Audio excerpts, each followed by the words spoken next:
Tuesday, May 3rd, 2016, at 4:06 p.m, Margaret Hammond made the 999 call. Thames Valley Police, Suzanne speaking. How can I help? Yes, my love. My daughter's been missing for 48 hours. We have just been up to Milton Keynes to her partner, and he says he doesn't know where she is. Okay, alright. Well, can I take your daughter's name, please? It's Natalie Hemming. Her concern centered around her 31-year-old daughter, Natalie. Since Sunday afternoon, Margaret, who lives in Hemel Hempstead, had not seen Natalie. The fact that she couldn't get in touch with Natalie, which was unusual because they usually spoke at least twice a day, if not more, was even more unsettling. When Margaret tried to call Natalie many times on Sunday night, Monday, and again on Tuesday morning, she became increasingly worried since Natalie's phone kept going dead. Natalie had not reached out to anyone, including her sisters Kerry and Jo, or her best friend Becky. Adding to the mystery, Natalie had also failed to show up for work. It was as though she had inexplicably disappeared. Fearing the worst, Margaret made her way to Natalie's residence in Milton Keynes and sought out Natalie's partner, Paul. Paul's demeanour had been rather cold. He explained that on Sunday afternoon, Natalie had returned home visibly distressed about something. She left the house since she had made it clear that she really wanted to withdraw and spend some time by herself. Paul said she hadn't come back since. I'm able today to give an update on the search for a missing lady, Natalie Hemming. Natalie's been missing now since Sunday the 1st of May, and she was last seen just before 4 o'clock in Hemel Hempstead.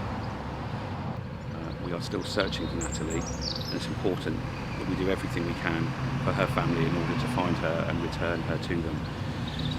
Natalie's car was parked just outside the home, so Margaret couldn't help but ask about it.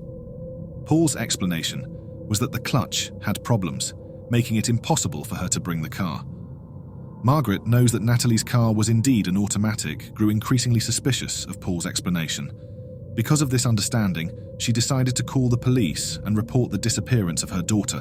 When questioned by the police about her specific worries, Margaret responded, him, identifying Paul as the cause of her anxiety. Their relationship was always what I would call turbulent. Mum and Paul always seemed to, I think she was civil to him for Natalie's sake, but I think there was always something niggling in the back of Mum's head when it came to Paul. He would do odd things, like he didn't attend his own children's christening. They were supposed to be getting married and he cancelled everything without telling her, and she knew nothing about it. His behaviour is marked by volatility, cruelty, and physical abuse towards Natalie. He regularly threatens her, and their relationship is fraught with tension. Despite being partners and parents to a 6-year-old boy and a 2-year-old girl, along with an 11-year-old daughter, their cohabitation resembles more of a stalking dynamic than a healthy partnership. Dr. Jane Monckton-Smith is a former police officer and criminologist, specialising in homicide, violence, and coercive control. We all try and control each other a little bit, but coercive control is different. It takes things to a whole new level, and it's one person controlling nearly all the actions or activities of the other person in the relationship. Paul's controlling tendencies have led him to invade Natalie's privacy, constantly monitoring her phone and displaying extreme jealousy. He wants to have total control over Natalie's life, including her finances, her relationships with others, and her whereabouts. As if there's anything wrong. Paul kept promising to marry Natalie, but never did. Dangling that carrot all the time gives him an awful lot of power, because if he ever feels like he's losing control, he can pull that out of the bag. He can say, let's get married, let's do it. But if he gets married, he hasn't got that. Their love had developed to the point that they were contemplating marriage. Natalie had even adopted Paul's name, and the wedding plans were well underway. However, unbeknownst to Natalie, Paul unilaterally cancelled the wedding, allowing her to discover this betrayal on her own. To Natalie's sisters, Kerry and Jo, Paul's behaviour was nothing short of controlling and manipulative. Paul's compulsion for dominance and his unquenchable desire to know every detail of Natalie's life were very unnerving. When he couldn't fulfill it, it was almost like an addiction, and he would lose control and become angry. It was probably only within the first 6 months of their relationship. He threw a mobile phone and it hit Natalie on the head. He reluctantly took her to hospital eventually, but he told her that she wasn't to tell anybody of how the injuries occurred and stuff. But eventually she did report that one to the police, but she kind of seemed to downplay it so that he wasn't doing anything wrong, so that I don't think any of us would think that he was doing that. I knew there had been some reports to the police, but she was very cagey about what she told me. We know about some incidents where she was assaulted by Paul, so we know that there was violence going on in that relationship. We don't know how much because so much of it was hidden, but the control and the violence go hand in hand in this case. Once in a while, Natalie would find the strength to leave him. But Paul would never stop pleading for her to come back, promising a new beginning and imploring her to put their problems behind them. And time again, Natalie would relent, only for Paul to subject her to torment once more. These were some of the driving forces behind Margaret's decision to contact the police on May 3rd at 4:06 p.m. Yet, there was something even more troubling that heightened Margaret's concerns about Paul. I think one of the things that really confuses people is why don't victims just leave? Why don't they walk out the door and just leave these people? The most dangerous time for any victim of control is when they attempt to leave. If there has been control, even just low-level pushing, shoving type of violence, and then there's a separation, the risk of homicide is raised by 900%. For the past 3 months, Natalie had been in the process of definitively ending her relationship with him. She had confided in Becky, Kerry, and Joe about her decision, as well as communicated it to Paul himself, who reacted with anger, hurt, and resentment, desperately yearning for her return. This time, Natalie was resolute in her decision not to return to Paul. She had found someone new, a colleague named Simon, who worked as a technician at the same Mercedes dealership in Milton Keynes, where Natalie was a receptionist.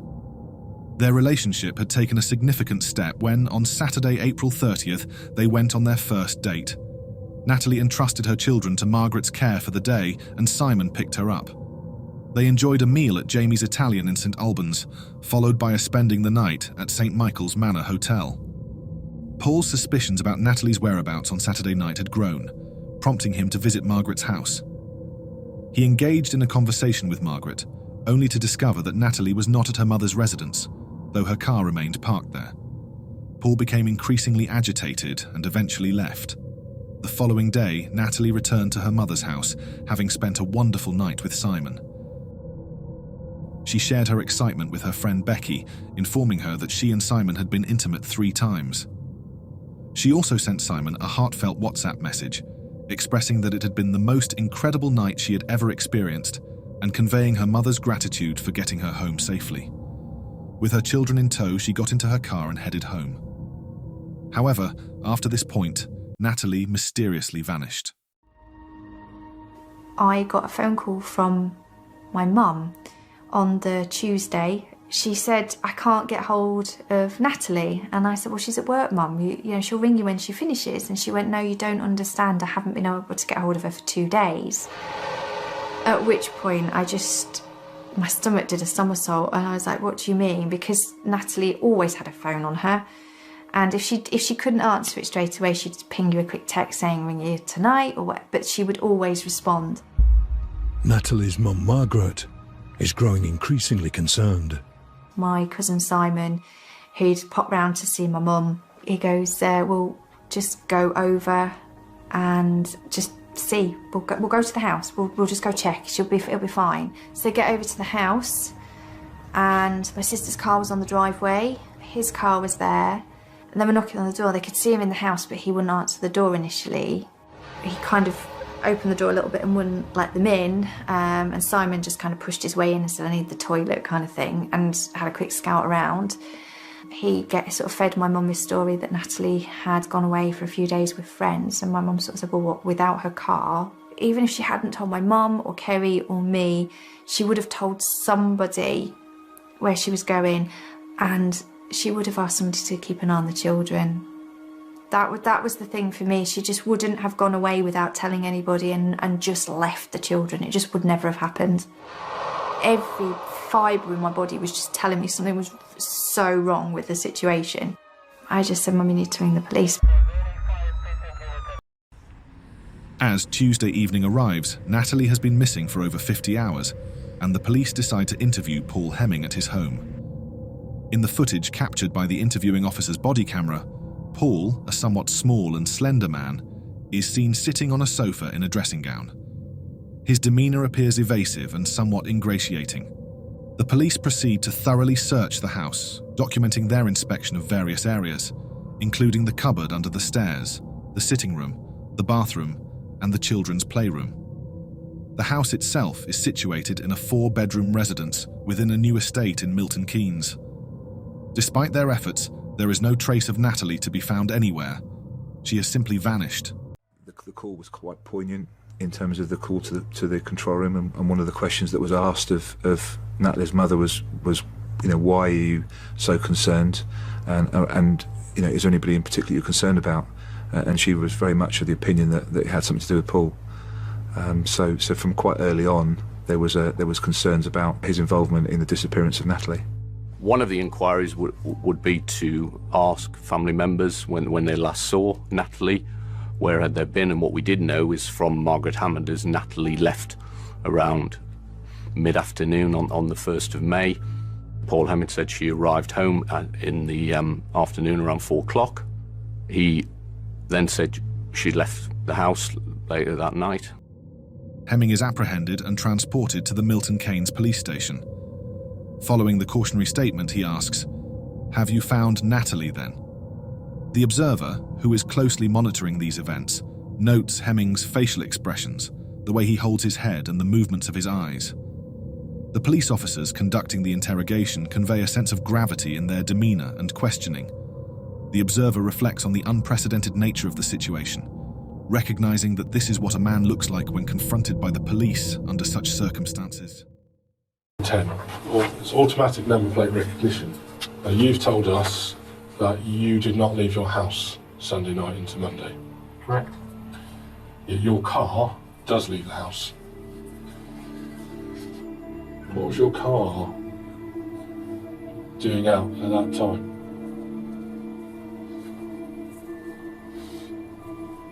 No comment. A significant breakthrough emerges as Steele's team discovers traffic pictures of Paul Hemming's car travelling in the countryside south of Milton Keynes on Sunday night, between 10 p.m. and 1 a.m. While the photographs are too dim to identify the driver, some of them capture only the car's headlights. However, Steele notes that it's possible to identify a car's model solely from its headlights, offering a potential lead in the investigation. A pivotal moment in the investigation occurs when one of the children, the 6-year-old son of Paul and Natalie, tells the police that he heard a disturbance on the Sunday night when Natalie disappeared. This noise awakened him from sleep, and he described it as being like thunder, akin to something being smashed in the living room. Intrigued and concerned, he ventured downstairs to investigate further. There, he discovered his mother lying down, covered with a blanket. He also noticed wet patches on the floor, along with something that gave him the impression that someone had been sick. On May 5th, Paul Hemming provides the police with his account of what transpired on the night of Natalie's disappearance. He describes Natalie as not being herself and mentions that he tried to be sensitive by stroking her face. According to him, Natalie confessed, saying, "I didn't enjoy last night. Something happened." She admitted to flirting with a co-worker, a fact that Paul claimed to already be aware of. Paul Hemming provides is far from a clear confession. Instead, it appears to be a muddled story, almost like a fantasy stemming from jealousy and aggression. It revolves around a woman who had been flirting and entered a house where a forceful, violent encounter took place. In this account, she screams and protests, but the man continues his aggressive behaviour until she ultimately gives in. For a mum with 3 children just to disappear was completely out of character. Detective Chief Inspector Simon Steele's initial hypothesis, hypothesis number 1, that Natalie had been murdered and Paul Hemming was the perpetrator, is gaining more credibility as the investigation unfolds. The discovery of blood spots on the Hemmings' coffee table and the presence of blood in the trunk of Hemming's car represent significant pieces of evidence. Additionally, the presence of CCTV footage showing Hemming's car being driven around the countryside on both Monday night and Tuesday morning further strengthens the case against him. There are unexplained elements, such as the disturbing noise and the blood, and these factors collectively shift the nature of the inquiry. It has now evolved from a missing person investigation into a full-fledged murder inquiry. The mounting evidence points towards a grim and tragic outcome. 3 weeks later, 40 miles away from Milton Keynes, a man mowing a meadow makes a grim discovery. This is where police think they may have found the body of a missing mum of 3. It's been 3 weeks since Natalie Hemming from Milton Keynes was last seen. A woman's body was found in woodland at Tom's Hill, in the village of Chandler's Cross in Hertfordshire. It's completely shocking. I mean, we don't really kind of have anything like that that's ever really happened around here before.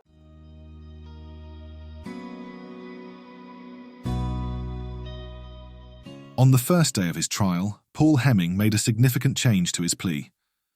He admitted to the charge of manslaughter, revealing that he had lost his temper and thrown a replica Fabergé egg at her, which was made of jade, which had struck Natalie in the head. During his trial, Paul Hemming explained that he hadn't intentionally aimed the replica Fabergé egg at Natalie's head. Instead, he claimed that it had struck her, causing her to fall onto a rug near their sofa. According to Hemming, when he reached her, she wasn't breathing, and he realised she was dead. One of the most common phrases said by killers who kill their partners is, "If I can't have you, no one can."